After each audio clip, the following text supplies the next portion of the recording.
ان اللہ کان علی کل شیء شہیدا، یقیناً اللہ تعالیٰ ہر چیز پر گواہ ہے۔ اب آئی ہے وہ آیت، اصل میں کانٹے دار آیت جو ہے، جو عورتوں کے حلق سے بہت مشکل سے اترتی ہے، کانٹا بن کر اٹک جاتی ہے۔ الرجال قوامون علی النساء، یہ تمہید تھی ساری، ایک سورہ بقرہ میں تمہید آ چکی تھی، علیہن لہن مثل الذی علیہن بالمعروف وللرجال علیہن درجہ، یہ کہہ کے بات چھوڑ دی۔ آگے آئے لا تتمنوا ما فضل اللہ بعضهم علی بعض، اور مزید اس کے لیے ذہنی جو ہے تیاری کر دی۔ اب آ رہی ہے وہ چیز جو چبھنے والی چیز ہے، الرجال قوامون علی النساء، مرد عورتوں پر حاکم ہے۔ یہ میں ترجمہ زور دے کر رہا ہوں۔ یہ قامہ جو ہے، قامہ جب علا کے ساتھ آئے گا تو کچھ اور معنی ہوں گے، قامہ بے کے ساتھ آئے گا کچھ اور معنی ہوں گے۔ قامہ بے کسی شے کو قائم کرنا، کونوا قوامین بالقسط، اسی سورہ مبارکہ میں آیت آ جائے گی، کونوا قوامین بالقسط، عدل کو قائم کرنے والے بن کر کھڑے ہو جاؤ۔ قامہ علا، کسی کے اوپر، سر پر مسلط ہونا، یہ ہے گویا کہ ایک درجہ حاکمیت ہے۔ گھر کے ادارے میں حاکم ہونے کی حیثیت مرد کو حاصل ہے۔ سربراہ خاندان جو ہے وہ مرد ہے، عورت نہیں۔ عورت کو بہرحال اس کے ساتھ ایک وزیر کی حیثیت سے کام کرنا ہے، یہ ہے اس کا اصل رول۔ اسی لیے میں بیان کر چکا ہوں کہ وہ جو نسیان کا معاملہ تھا، اللہ تعالیٰ نے اس کے اندر چونکہ یہ سیکنڈ رول پلے کرنا ہے، اسے یقیناً اس کے جذبات کو زیادہ ٹھیس پہنچنے کا امکان رہے گا۔ آدمی کو ہر انسان، مرد بھی چاہتا ہے میری بات چلے، عورت چاہتی ہے میری بات چلے۔ اب آخر کار کس کی بات چلے گی؟ یا تو دونوں کسی طریقے سے کسی مسئلے میں متفق ہو جائیں، اور عورت جو ہے بیوی اپنے شوہر کو دلیل سے، اپیل سے جس طرح قائل کر لے تو معاملہ ٹھیک ہو گیا۔ اب اگر نہیں ہو رہا معاملہ تو اب کس کی رائے چلے گی؟ مرد کی رائے چلے گی۔ تو کس کو اس سے ایک صدمہ پہنچے گا؟ عورت کو پہنچے گا۔ لیکن اس صدمے کا ہی جو ہے انفلوئنس، اس کو کم کرنے کے لیے سیفٹی والو، نسیان کا مادہ اللہ تعالیٰ نے عورت میں زیادہ رکھ دیا۔ اسی لیے پھر اس قانون شہادت کے اندر ایک مرد کی جگہ دو عورتوں کو وہاں پر اس کا نصاب رکھا گیا۔ الرجال قوامون علی النساء بما فضل اللہ بعضهم علی بعض۔ اب یہ دوسری بات ہے کہ اگر وہ شوہر حاکم ہو کر ظلم کرتا ہے، ان کے حق ادا نہیں کرتا، تو اللہ کے ہاں بڑی سخت پکڑ ہوگی۔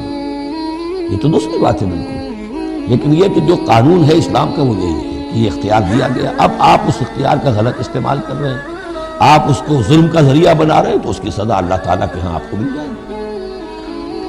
بما فضل اللہ بعضهم علی بعض، بسبب اس فضیلت کے جو اللہ نے بعض کو بعض پر دی ہے، تو بما انفقوا من اموالہم، اور بسبب اس کے کہ جو وہ خرچ کرتے ہیں اپنے مال۔ اب دیکھیے یہ خرچ کرنے کا معاملہ اسلام میں شادی سے شروع ہو گیا۔ شادی مرد کی بھی ضرورت ہے، عورت کی بھی ضرورت ہے، لیکن مرد مہر دیتا ہے، عورت مہر وصول کرتی ہے۔ تو جو خرچ کرنے والا ہے اب اس کی ایک حیثیت دوسری ہو گئی۔ پھر گھر میں اس کا نان نفقہ پورا جو ہے، اس کا خرچہ، اس کی ذمہ داری، اس کو سپورٹ کرنا شوہر کے اوپر ہے، تو وہ مال خرچ کر رہے ہیں۔ بما انفقوا من اموالہم، فالصالحات، تو نیک بیویاں کون ہیں؟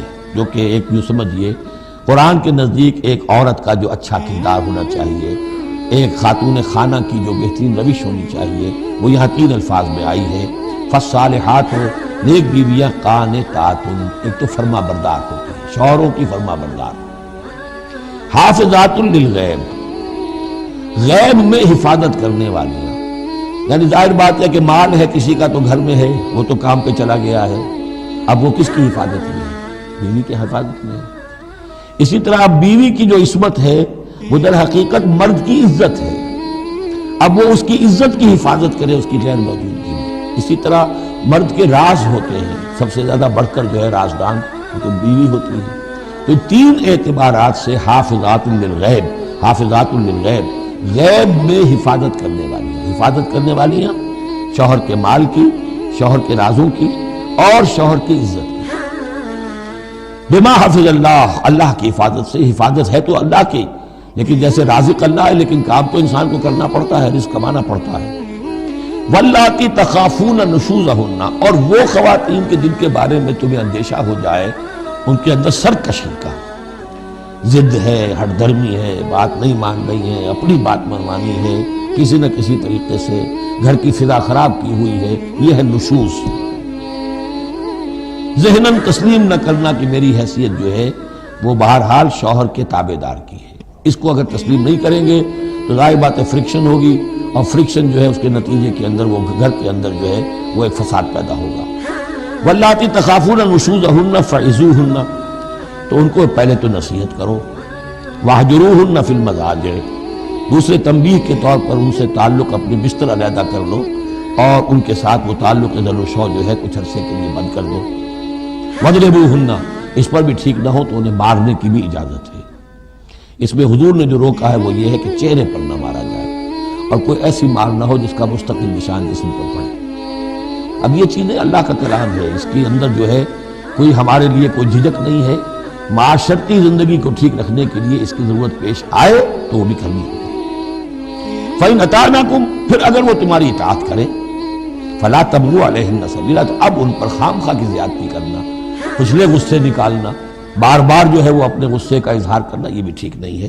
إِنَّ اللَّهَ كَانَ عَلِيًّا كَبِيرًا، یقیناً اللہ تعالیٰ بہت بلند ہے، بہت بڑا ہے.